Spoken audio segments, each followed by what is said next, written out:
بسم اللہ الرحمن الرحیم۔ السلام علیکم ورحمۃ اللہ وبرکاتہ۔ سبھی سننے اور چاہنے والوں کو آپ کے میزبان محمد ہارون مرزا کا سلام۔ آپ سبھی احباب کو اپنے چینل ہائیڈن ٹروتھ میں خوش آمدید کہتا ہوں۔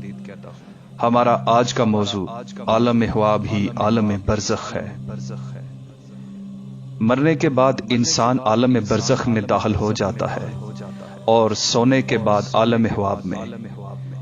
عالم برزخ میں بھی انسان اپنے ظاہری حواس و بدن سے نجات پا کر اپنے روحانی وجود کے ساتھ سفر کرتا ہے، اور عالم خواب میں بھی انسان اپنے ظاہری حواس اور بدن کے ساتھ پا کر اپنے روحانی یا خیالی پیکر کے ساتھ عالم خواب میں سفر کرتا ہے۔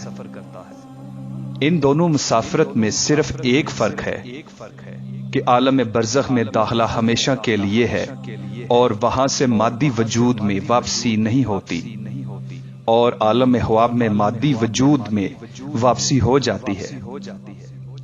اللہ کریم نے انسان کو اس دنیا کی زندگی میں ہی اس کے اختیار کی حقیقت سے خبردار کر دیا ہے کہ خواہ کوئی کتنا بھی تیز ہوشیار دماغ ہو، کوئی کتنا ہی جسمانی طاقت کا نمونہ ہو اور جو کچھ مرضی کر رہا ہو، کتنا ہی اہم ضروری کام سر انجام دے رہا ہو، مگر نیند اس کے حواسوں کو عارضی طور پر بے جان کر دیتی ہے اور اس کا تعلق باہری دنیا سے توڑ کر اسے اپنی باطنی دنیا میں لے جاتی ہے۔